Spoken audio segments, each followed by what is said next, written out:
a legend, a feminist and an eco-warrior. Please welcome everybody, Margaret Atwood. Thank you.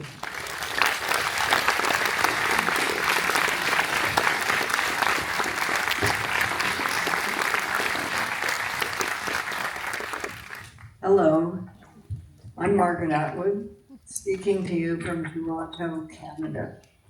I would very much like to be with you in person in the beautiful city of Krakow, but since I cannot be there, here I am on screen, thanks to the wonders of modern technology, not all of which we. Fellow writers, it's a great honor for me to be addressing you at this 10th Congress today, and in such excellent company. My late partner, Graham Gibson, and I first visited Poland in 1984, when it was still part of the Soviet bloc. We knew several Polish writers then, including Ryszard Kapuscki and Tadeusz Konvinsky, and have always admired the way Polish artists have managed hard times. Inventiveness, creativity, courage, and harmony. And in those far distant days, with Samizdat, which were manuscripts that could not be officially published, but that were copied out and passed from hand to hand, from writer to writer. Graham and I were given some Samizdat during that visit to Poland. We couldn't read it, it was in Polish, but the fact of its existence was symbolic, and what it symbolized was hope. In these present days, with the world undergoing a period of profound instability, Poland once again finds itself in potentially vulnerable geopolitical position. It's fitting that this International Pen Congress should be held in Poland. Risk management has been part of Polish DNA for a long time, and being a writer is in itself a risky business. Why? Artists of all kinds, but especially writers, are always among the first to face the firing squads when dictatorships are on the rise. Writers have no armies. They have no actual legislative or physical power. They have no voter base. They are isolated individuals and thus easy to eliminate. Above all, they say things that autocrats don't want to hear and don't want others to hear. Can you still hear me? Yes. Yes. Hello.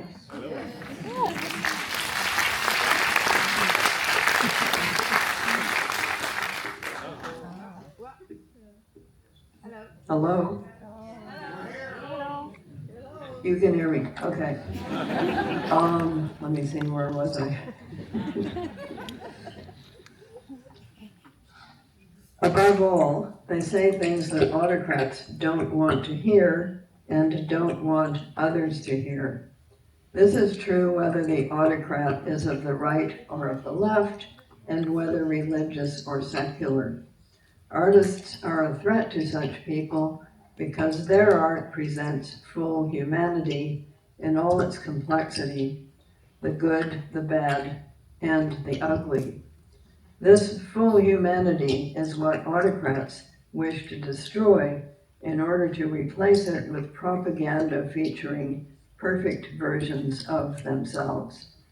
To burn a book is to burn part of the human spirit, and book burnings and book bannings are on the rise. Graham and I and a small group of other writers started PEN Canada, English language, in 1983 to address the plight of writers who were being banned, exiled, silenced, and murdered in other countries.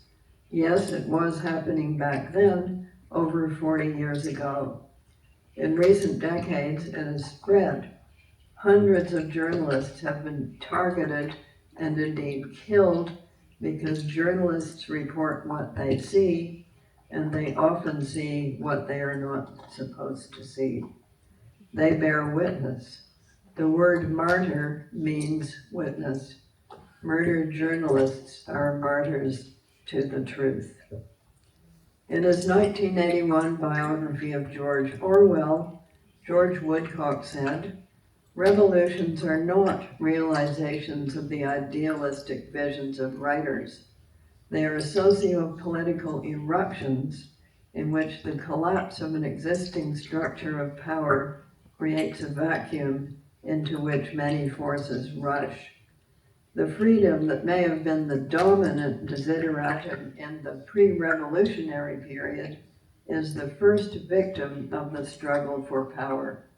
And writers and other artists, whatever their roles before the revolution, now appear as challengers because they represent the free intelligence to all who seek to impose new forms of power." We ourselves are living through what appears to be the collapse of an existing structure of power, that of the United States.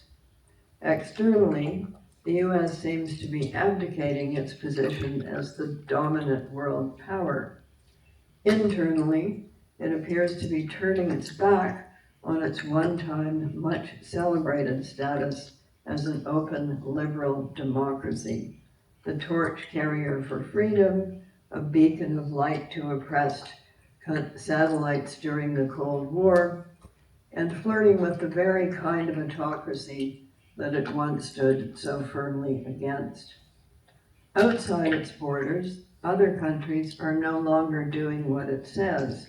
Witness Russia, Israel, Ukraine, and India, just for example. Wars and power struggles are breaking out all over.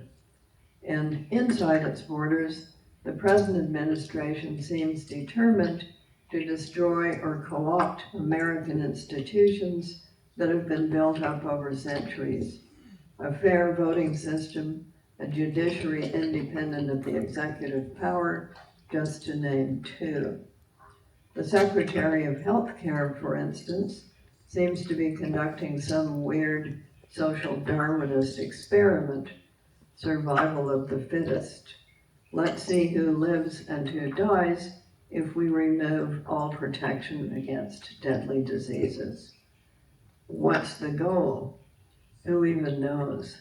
The elimination of poor people because they aren't healthy enough?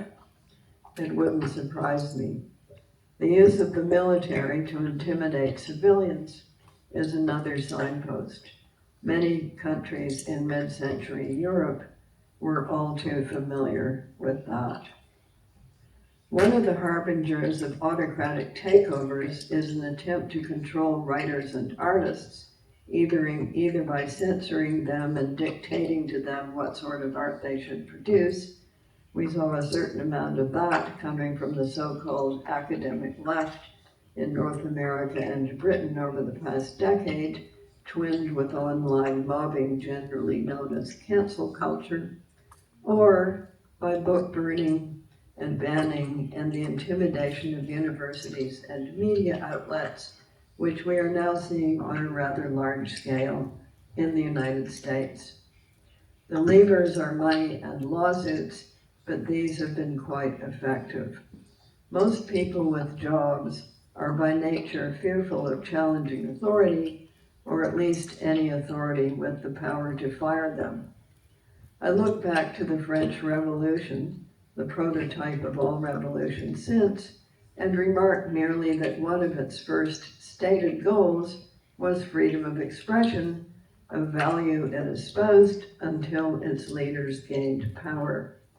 Then, miraculous to behold, strict censorship set in, printing presses were smashed, and those who had published questionable views were beheaded. During the terror, you could be executed for just being suspected of thinking counter-revolutionary thoughts. Thought crime, as Orwell would have it. People entering the United States are currently having their phones and computers searched for evidence of thought crime against the Trump administration. Just saying. Self-supporting writers don't fear being fired. Their employers are their readers. For this reason, they are often asked to speak about difficult subjects and to say things publicly that many other people are thinking privately. And that is why I am here with you today, because I don't have a job. By sheer coincidence, just as I was writing this speech, news broke that a school board in Edmonton, Alberta, which is a province of Canada, under direction from their provincial government, had banned my book, The Handmaid's Tale, from their school system, the classrooms, the libraries, because it was pornographic. That's quite funny. The book has more often been criticized for not being pornographic, for having sex acts in it that are not sexy. Well, they aren't supposed to be. It's a puritanical regime, after all. So, in the Canadian media, a minor tempest is raging right now, as this is the first ever Canadian province-wide attempt at mass book banning. I'm in good company, however. Brave New World and 1984 are also on the list. I guess Alberta doesn't want young people thinking about dictatorships. I'm happy to report that PEN Canada is protesting these book bannings. Its current chair, Ira Wells, is the author of the recent book on book banning, so he knows the territory. Maybe the Alberta government will ban that book too. Which brings us back to PEN, the astonishing international organization of which we are all members. From time to time, we PEN folk may ask ourselves, what use is all this? What can mere writers do about the massive world problems facing us?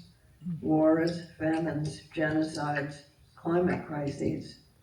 Is the pen really mightier than the sword? Not when you've got the noose around your neck. But until that moment, may it never come, we can at least keep the door open a little. We can keep the candle burning a little. We can give hope a little to those who have been imprisoned for what they've written. A little hope, it's worth something. Actually, it's worth a lot to know you have not been forgotten, especially when sometimes a little hope is all a person has. During our active time at PEN in the 1980s and 1990s, PEN did manage to rescue some writers in other countries, but we did not rescue others. They died or they were killed. It's like everything else, nothing is foolproof. But that did not stop us from trying, and it is not stopping you. So, fellow writers, I wish you all success at this conference. You will learn, you will inform others, you will debate, you will pass resolutions, you will deepen your commitment to the high importance of language and story, and to the principles of freedom of expression and fundamental human rights, or so I firmly trust. Thank you, and go on.